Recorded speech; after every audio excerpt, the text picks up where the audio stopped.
नमस्कार दोस्तों, जय हिंद। उम्मीद है कि आप बिल्कुल ठीक होंगे। आगे बढ़ने से पहले मैं आपसे एक निवेदन करता हूं हमेशा की तरह कि चैनल को आप लाइक करें, शेयर करें, सब्सक्राइब करें, वीडियो को लाइक करें और हमारे वो दर्शक या जो देश या दुनिया के किसी भी हिस्से में बैठकर चैनल देख रहे हैं या वो अब तक सब्सक्राइब नहीं कर पाए हैं तो इसे सब्सक्राइब जरूर कर लें ताकि नोटिफिकेशन आपके पास आ जाएगा। और ऐसी कुछ शिकायत मिल रही हैं इस वक्त यूट्यूब की ओर से कि जो नोटिफिकेशन है वो मिलने में देरी हो रही है या वो आ नहीं रहा है। तो अगर आपको नोटिफिकेशन नहीं मिले तो आप मेरे चैनल टीपी एक्सप्रेस न्यूज पर जाकर बाकायदा टीपी एक्सप्रेस न्यूज आप यूट्यूब पर टाइप करें और आपको मेरा लेटेस्ट वीडियो मिल जाएगा। दोस्तों, अब आज मेरे पास दो खबरें हैं और उन पर चर्चा करनी है। वो ये है कि पहली खबर तो है सैम पित्रोदा से जुड़ी हुई। सैम पित्रोदा, जिनका पूरा नाम सत्यनारायण गंगाराम पित्रोदा है। सत्यनारायण गंगाराम पित्रोदा कांग्रेस में एक बड़ी हैसियत है। ये आज से नहीं है, ये बहुत पहले से है। ये कोई कहे कि अगर ये आज राहुल गांधी के साथ दिखते तो ऐसा नहीं है, ये बहुत पहले से है। और पहले तो ये भारत में ही रहा करते थे, अब उसके बाद ये अब यूएस सिटीजन हो गए हैं। वैसे ये ओडिशा के रहने वाले हैं। नाम सत्यनारायण गंगाराम पित्रोदा है लेकिन लिखते हैं सैम पित्रोदा। इसलिए बहुत सारे हमारे जो दर्शक हैं या जो जानने वाले हैं वो इनको अंकल सैम नाम से जानते हैं, अंकल सैम। तो अंकल सैम जो है बीच में बहुत कंट्रोवर्शियल है और इन्होंने कांग्रेस को पलीता लगाने में कोई कसर नहीं छोड़ी। ये अलग बात है कि ये हमेशा राहुल गांधी के साथ रहे। राहुल गांधी की जितनी ही विदेश यात्राएं रही उनको ऑर्गेनाइज करना, उनको मैनेज करना और राहुल गांधी विदेशों में जाकर किन किन लोगों से मिलते हैं उनकी मुलाकातें फिक्स करवाना, ये इनका काम था। तो अब हुआ क्या कि बीच में जब चुनाव हुए थे तो उससे पहले सत्यनारायण गंगाराम पित्रोदा ने कुछ ऐसे बयान दिए जिससे कांग्रेस की बड़ी खिल्ली होगी और कांग्रेस को लगा ये तो आदमी जो है कहते हैं ना कि ये तो हमारा हित चाहने वाला है और यही अगर हमारे साथ ये इस तरह के स्टेटमेंट देगा तो हमारा तो नुकसान हो जाएगा। तो इन्होंने कुछ ऐसे बयान दिए थे कि जिसकी वजह से कांग्रेस ने इनको पार्टी से निकाल दिया, पार्टी से इनकी छुट्टी कर दी ओवरसीज कांग्रेस से। और कहा गया, पार्टी की ओर से स्टेटमेंट आया कि अब वो हमारे साथ नहीं है। तो कांग्रेस ने उस वक्त चुनाव के दौरान डैमेज कंट्रोल करने के लिए ऐसा किया। हालांकि प्रधानमंत्री नरेंद्र मोदी ने चुनाव प्रचार के दौरान ये कहा था, जो लोग प्रधानमंत्री नरेंद्र मोदी को फॉलो करते हैं, उनकी स्पीचेस सुनते हैं, उसमें मोदी साहब ने ये साफ कहा था ये तो कुछ नहीं है, ये तो मतलब ये छलावा है, ये आई वॉश है। और आप देख लीजिएगा चुनाव के बाद सैम पित्रोदा फिर से वापस आ जाएंगे और वही हुआ। सैम पित्रोदा वापस आ गए, सैम पित्रोदा फिर से पार्टी में आ गए हैं और वही अपनी ओवरसीज कांग्रेस की जो भूमिका है वो उसको निभा रहे हैं। और वो ऐसे वक्त उनकी जो वापसी हुई है पार्टी के अंदर, जब पार्टी के अंदर राहुल गांधी का कद काफी बड़ा हो गया है, क्योंकि राहुल गांधी अब कोई सांसद नहीं है ऑर्डिनरी, वो अब लीडर ऑफ अपोजिशन है, लीडर ऑफ अपोजिशन। और लीडर ऑफ अपोजिशन का मतलब ये होता है कि उसकी जो रैंक होती है वो कैबिनेट रैंक होती है, एक तरह से उसको कैबिनेट मंत्री का दर्जा दिया जाता है, मतलब वो कैबिनेट मंत्री के स्तर पर है। अब आप पूछ रहे होंगे यार मैं इतनी भूमिका क्यों बना रहा हूं, असली बात पर आ जाऊं। लेकिन ये बताना बहुत जरूरी है कि सैम पित्रोदा ने ये वापसी हुई है जनाब की, वो ऐसे वक्त हुई है जब राहुल गांधी का कद बढ़ गया है। राहुल गांधी अब एनडीए सरकार के किसी भी फैसले को चुनौती देने की स्थिति में, क्योंकि आपको ये मालूम है कि मतलब 2014 या 2019 की लोकसभा में लीडर ऑफ अपोजिशन कोई था ही नहीं। तो मोदी सरकार को ये फैसले स्वतंत्र रूप से लिए जाते थे। लेकिन यहाँ अगर आपको सीबीआई निदेशक की भी नियुक्ति करनी है या लोकपाल की नियुक्ति करनी है या विजिलेंस किसी अफसर की नियुक्ति करनी है, जो बड़े बड़े फैसले होते हैं, क्योंकि अब तो 4 कमेटियां हैं पार्लियामेंट की जिसमें एक लोक लेखा समिति भी होती है, वो भी राहुल गांधी उसके भी मेंबर होंगे। तो राहुल गांधी को बहुत बड़ी एक ताकत मिल गई है। और ये बात सोचिए कि अब राहुल गांधी जब एक सांसद के तौर पर विदेश यात्राएं करते थे, वो विदेशों में जाते थे, मिलते थे, और कहते हैं कि जॉर्ज सोरोस से भी कहीं ना कहीं लिंक है, और ये तय करवाने में सैम पित्रोदा का बहुत बड़ा हाथ है, ऐसा कहा जाता है। तो साहब, अब सैम पित्रोदा की वापसी हो गई है। सैम पित्रोदा वापसी तो हो गई है, लेकिन सैम पित्रोदा ने आते जाते जयराम रमेश, जो कि पार्टी के एक स्पोक्स पर्सन भी हैं और राहुल गांधी के बहुत नजदीक हैं, वेणुगोपाल के बाद वही राहुल गांधी के बहुत नजदीक है, उनको झड़की दे दी है, नीचा दिखा दिया, अगर मैं ये कहूँ गलत ना होगा। उसमें उन्होंने ये बताया कि मैं तो सीधे राहुल गांधी और सोनिया गांधी से डायरेक्शन लेता हूँ, तुम कौन होते हो बीच में बोलने वाले। असल में हुआ ये कि जयराम रमेश ने कहा कि उनकी वापसी, यानी पित्रोदा साहब की वापसी इस शर्त पर हुई है पार्टी के अंदर कि वो अब बगैर सोचे समझे बयान नहीं देंगे। तो सैम पित्रोदा को थोड़ा नाराज हो गए। उन्होंने कहा कि ये जयराम रमेश की अपनी निजी राय है और पार्टी, ये जयराम रमेश का निजी दृष्टिकोण है, उनका अपना नजरिया है, इससे पार्टी का कोई लेना देना नहीं है। तो इससे आप पता लगा सकते हैं कि सैम पित्रोदा कितने ताकतवर हैं। और उन्होंने ये दिखाया जयराम रमेश को कि भाई आप एक पार्टी के वर्कर की हैसियत से ही रहिए, और मैं जो कहूंगा वो मेरी मर्जी है। इसका मतलब सैम पित्रोदा ने अपने इरादे जाहिर कर दिए हैं। उन्होंने ये संकेत दे दिया है कि वो वही करेंगे जो उनको ठीक लगेगा। अब उसमें वो पार्टी के हितों के खिलाफ जाके काम करते हैं या कोई ऐसा बयान देते हैं जिससे पार्टी को नुकसान होगा, ये तो अब वही जाने, लेकिन वो अपनी पर अड़े हुए हैं। तो ये अब मैंने आपको बताया ना कि राहुल गांधी का लीडर ऑफ अपोजिशन बनना, सैम पित्रोदा की वापसी होना, वैसे ये बात गलत नहीं है कि उनकी वापसी होनी ही थी, क्योंकि देखिए राहुल गांधी जब विदेशों में जाते हैं तो सारे दौरे वही मैनेज करते हैं। तो जब वो एक सांसद थे, वो सांसद की हैसियत से इस बार तो वो रायबरेली से भी जीत गए, ठीक है। तो अब लीडर ऑफ अपोजिशन बन गए राहुल गांधी। पहले टी शर्ट और जीन्स में रहते थे, दाढ़ी बढ़ा के रहते थे, लंबी लंबी पदयात्राएं की उन्होंने, लेकिन अब तो उन्होंने बिल्कुल नेताओं वाला कुर्ता पहन लिया, कुर्ता और पैजामा पहन के वो संसद में दिखाई देते हैं, और सीधे ओम बिरला के साथ उनकी बहस होती है। मैंने परसों देखा तो बड़ा लगा कि वैसे राहुल गांधी ने मैं ऐसा लग रहा है कि थोड़ी मैच्योरिटी आई है। और देखिए, जब जिम्मेदारियां आपके ऊपर आती हैं माफ कीजिए, जब आपके ऊपर जिम्मेदारियां आती है ना, तो आप मैच्योर होते हैं। और अभी तक तो उनको लगता था उनके ऊपर कोई जिम्मेदारी नहीं है। तो अब राहुल गांधी का बदला हुआ रूप संसद में देखने को मिल भी रहा है। हालांकि बोलने का उनका अंदाज वही है जो वो पहले बोला करते थे, उस अंदाज में कोई ज्यादा फर्क नहीं आया है। तो ये मैंने आपको बताने की कोशिश की कि राहुल गांधी की ताकत अब बढ़ गई है, और उनकी बढ़ी हुई ताकत का कांग्रेस पूरा फायदा उठाएगी।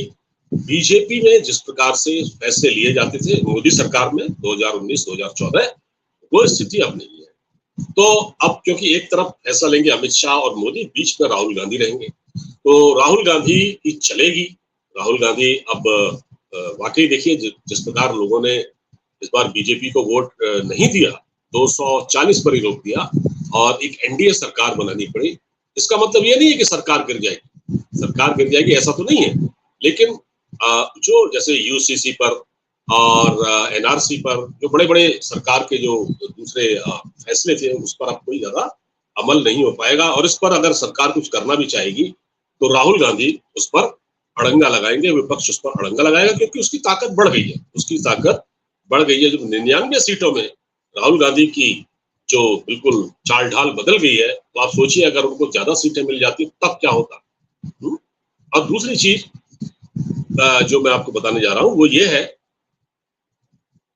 कि प्रधानमंत्री मोदी के लिए अब ज्यादा सरल नहीं होगा। तो ये तो एक मैंने छोटी सी आपसे बात की। फैसले सरकार फैसले लेगी, लेकिन अब सर्वसम्मति के साथ फैसले लिए जाएंगे। अपनी पार्टी को, अपने अपने जो घटक दल है उनको कॉन्फिडेंस में तो लेना ही पड़ेगा, साथ ही साथ राहुल गांधी जिनकी सबसे ज्यादा सीटें जिनकी हैं इंडी अलायंस, उसको भी भरोसे में लेना पड़ेगा। तो साहब सैम पित्रोदा ने जयराम रमेश को आईना दिखा दिया, जयराम रमेश को आईना दिखा दिया और सीधी सीधी उनसे कहा कि भाई तुम चुप रहो, मैं जो फैसले लूंगा वो राहुल गांधी से और सोनिया गांधी से पूछकर लूंगा। ये बड़ी देखने वाली बात है। और आप ये देखिएगा कि अब विदेश दौरे, जब राहुल गांधी विदेशों में जाएंगे तब इस बार उनके एक नए नए तेवर में और नए कलेवर में, जैसे वो पहले नजर आते थे वो वैसे ही नजर आएंगे। तो ये तो राहुल गांधी पर थोड़ी सी बात हुई, ये सैम पित्रोदा पर थोड़ी सी बात हुई। अब मैं बात करता हूं असदुद्दीन ओवैसी की। असदुद्दीन ओवैसी ने शपथ ग्रहण के दिन, जब वो शपथ ले रहे थे अपनी पार्टी, वो सांसद है भाई, तो शपथ दे रहे थे तो उन्होंने जय फलस्तीन का नारा लगाया, जय फलस्तीन। तो कुछ लोग ये कह रहे हैं कि आज तो बीजेपी की सीटें 240 है, अगर बीजेपी कहीं 140-42 पर सिमट जाती तब तो ऐसा नहीं होता कि संसद में कोई शपथ लेता और जय और पाकिस्तान जिंदाबाद के नारे लगा देता। मतलब जब एनडीए सरकार बनी है तब असदुद्दीन ओवैसी जय फलस्तीन का नारा लगा रहे हैं, और वो भी क्यों लगा रहे हैं आप ये सोचिए कि कहाँ असदुद्दीन ओवैसी रहते हैं और कहाँ फलस्तीन, यहाँ से हजारों मील दूर। और असदुद्दीन ओवैसी का फलस्तीन से क्या लेना देना, उनके जो पूर्वज थे तो वो तो इंडियन ही है, और इस्लाम का जो जन्म हुआ वो सऊदी अरब में हुआ, मक्का में हुआ, तो फिर उनको फलस्तीन की से इतनी हमदर्दी क्यों है? दरअसल बात यह है, ऐसा कुछ नहीं है, ऐसा यह है कि दरअसल ओवैसी मुसलमानों के लीडर बनना चाहते हैं, और यहाँ मुस्लिम वोटों के ठेकेदार बहुत सारी पार्टियां हैं, इसमें कांग्रेस भी है, फिर समाजवादी पार्टी भी है, उधर लालू यादव भी है और मायावती भी थी, लेकिन मायावती को अब समझ में आ गया है कि मुसलमान धोखा दे देता है, उन मुसलमान को टिकट देना, मुसलमान कैंडिडेट को टिकट देना ठीक नहीं है। इस बार उन्होंने साफ तौर पर कह दिया कि जब मुसलमानों को सारे वोट समाजवादी पार्टी को देने हैं तो फिर हम टिकट क्यों दें मुसलमानों को? तो मुस्लिम उम्मीदवारों को टिकट नहीं दिया। अब कुछ मुस्लिम नेता, बहुत सारे मुस्लिम समाज के लोग कहते हैं कि किसी भी हमारे मुसलमान को मंत्री नहीं बनाया। तो भैया आपका मुसलमान जब वोट ही नहीं देता है, वोट ही नहीं देता है भारतीय जनता पार्टी को और सारे वोट समाजवादी पार्टी को देता, तो समाजवादी पार्टी ने किसको मंत्री बना दिया? समाजवादी पार्टी तो अपनी खानदानी पार्टी है, वो तो अपने पहले भाई, भतीजे, चचा, फूफा, ताया, इन लोगों को मंत्री बनाएंगे, बड़े बड़े पदों पर बैठाएंगे, उसके बाद मुसलमानों का नंबर आएगा। तो मुसलमान तो बीजेपी को हराने के लिए वोट देता है, और मुसलमान ये देखता है कि बीजेपी को हराने में कौन सी पार्टी सबसे तगड़ी है, उसको वोट दे देता है। वो टैक्टिकल वोटिंग करता है, आज से नहीं बहुत पहले से करता है। तो अब ओवैसी साहब वो फलस्तीन का नारा लगाते हैं और जय फलस्तीन कहते हैं, तो उनको ये लगता है कि जय फलस्तीन करने से लोग उनको वोट दे देंगे। लेकिन ओवैसी की छवि पूरे देश में ऐसी बनी है कि उनको ये माना जाता है कि वो बीजेपी के लिए काम करते हैं, बीजेपी के एजेंट हैं, ये उनकी छवि बना दी गई है, और इसका उनको बड़ा नुकसान हो रहा है। उत्तर प्रदेश में उन्होंने बहुत कोशिश की लेकिन उनको वोट नहीं मिले ओवैसी को। तो अब जहां आप देखिए ओवैसी को महाराष्ट्र तक में हार मिली, महाराष्ट्र में भी उनका कैंडिडेट हार गया, क्योंकि जो वोटर था, मुस्लिम वोटर, उसको ये मालूम था कि ओवैसी की कोई ऐसी जमीन नहीं है, हम इसको वोट देकर अपना वोट खराब क्यों करें? हम तो उस पार्टी को वोट देंगे, उस सेक्युलर पार्टी को वोट देंगे जो जीतने की स्थिति में है। तो जैसे महाराष्ट्र में हुआ वैसे ही उत्तर प्रदेश में हुआ। उत्तर प्रदेश में सारे वोट मुसलमानों को चले गए। तो अगर ओवैसी साहब आप ये चाहते हैं, अगर आप ये सोचते हैं कि आप जय फलस्तीन करके मुसलमानों का वोट और उनकी हमदर्दी हासिल कर लेंगे, तो आप भूल जाइए, आप कुछ भी कर लीजिए। मुसलमान हमेशा, देखिए मुसलमान तो इस वक्त बड़ी होशियारी से वोटिंग कर रहा था। अगर सोचिए, अगर आप बीजेपी किसी मुस्लिम कैंडिडेट को खड़ा कर देगी तो उसको वो हरा देंगे, क्योंकि वो बीजेपी का है, और आप पर ठप्पा भी लगा हुआ है बीजेपी का।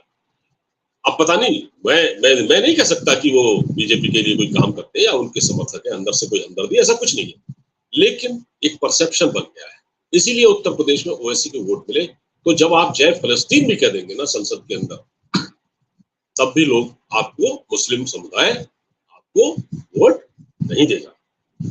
देखिए क्या है ना, कि मुस्लिम समुदाय ने इस बार बीजेपी को बिल्कुल नेग्लेक्ट कर दिया, बिल्कुल इग्नोर कर दिया। सबका साथ, सबका विकास, सबका विश्वास और प्रयास और जो भी नारा था मोदी जी का, उसकी हवा निकल गई। 8500 रुपए पर मंथ दिए जाएंगे बेरोजगार महिलाओं को। कांग्रेस और अखिलेश यादव की पार्टी ने, समाजवादी पार्टी ने कहा था ये पैसे दिए जाएंगे चुनाव के बाद, सब बेरोजगार महिलाओं के बैंक खातों में 5 तारीख को 8500 रुपए आ जाएंगे और 4 तारीख को रिजल्ट निकलेगा। लेकिन लाइन में खड़े हुए कहीं किसी को वोट नहीं, कोई पैसा नहीं आया, सब ठगे गए। और अब बीजेपी को भी ये समझ में आ गया है कि भाई ये सब बेकार की बात है। मुसलमान डेवलपमेंट के नाम पर वोट नहीं देता। मुसलमान के लिए सबसे पहले है मजहब, धर्म, और वो धर्म को लेकर बहुत संवेदनशील होता है। उसके लिए पहले धर्म है, ठीक है, और फिर वो बाद में जब वोटिंग, तब वोटिंग पैटर्न कुछ ऐसा कर, मतलब वोटिंग कुछ इस तरह से करता है जिससे बीजेपी को हराया जा सके। तो मुसलमान को डेवलपमेंट से भी कोई ज्यादा लेना देना नहीं है। वो तो निकलते हैं और वोट देते हैं हर बार, और इस बार कुछ ज्यादा ही हुआ। पिछली बार बीजेपी को 8% वोट मिले थे मुसलमानों के, इस बार वो 3% और घट गया। जो महिलाओं के लिए योजनाएं चलाई थी, जो बीजेपी ने 3 तलाक का कानून खत्म कराया था, 3 तलाक का कानून बनाया था, वो उसको तलाक को खत्म करने के लिए मुसलमानों के लिए बहुत सारी कल्याणकारी योजनाएं बनाई थी। मुसलमानों को घर दिए थे, फ्री राशन देते रहे। वो तो ये नहीं सोच कर दिया ना कि कौन मुस्लिम है, कौन हिंदू है, कौन ईसाई है, सबको मिला। रामपुर जैसे जहाँ जिला है, जहाँ मुस्लिम डोमिनेटेड है, वहाँ बीजेपी का एक भी कैंडिडेट नहीं जीता। वहां पता नहीं कितने घर दे दिए गए, मतलब कोई कहता है कि 250-300 घर मिले, लेकिन नहीं दिया। तो इससे ये साफ पता चलता है कि मुस्लिमों को डेवलपमेंट से कोई मतलब नहीं है, कोई फर्क नहीं पड़ता उनके लिए उनका मजहब ठीक है। और सबसे बड़ी बात, जो बीजेपी को हरा सकता है वो उसको वोट देंगे। ये पैटर्न आज से नहीं, बहुत पुराना है। इस बार कांग्रेस और समाजवादी पार्टी ने मुसलमानों को बहुत छला है और सब जवाब दिखाया, किया कुछ भी नहीं। अभी हाल ही में कुछ लोग कह रहे थे कि इतनी सारी घटनाएं हो गई मुस्लिमों के खिलाफ, मतलब अत्याचार हो रहे हैं यूपी में और पता नहीं कहाँ कहाँ इस प्रकार के आरोप लगाए जा रहे हैं। लेकिन क्या राहुल गांधी बोले किसी मुद्दे पर? क्या अखिलेश यादव बोले? कोई नहीं बोला। तो जब कोई कौम केवल मजहब और बीजेपी को हराने के लिए बाहर निकलेगी, जो उनके डेवलपमेंट के लिए काम करेगा, तो फिर क्या होगा? फिर तो यही होगा। तो बात यहाँ ओवैसी की हो रही थी। ओवैसी जो है, अब वो भी बीजेपी का, वो भी एक बहुत बड़ा लीडर अपने आप को प्रोजेक्ट करने की कोशिश करते हैं मुसलमानों के बीच में। पढ़े लिखे आदमी है, बैरिस्टर भी है, लेकिन उनका ये दांव नहीं चलेगा, ये फलस्तीन वाला दांव नहीं चलेगा, पब्लिक समझती है। तो दोस्तों फिलहाल इस बातचीत में इतना ही। वीडियो को ज्यादा से ज्यादा शेयर करें, इजाजत दीजिए, चैनल को लाइक करें, वीडियो को लाइक करें, सब्सक्राइब शेयर करना मत भूलें।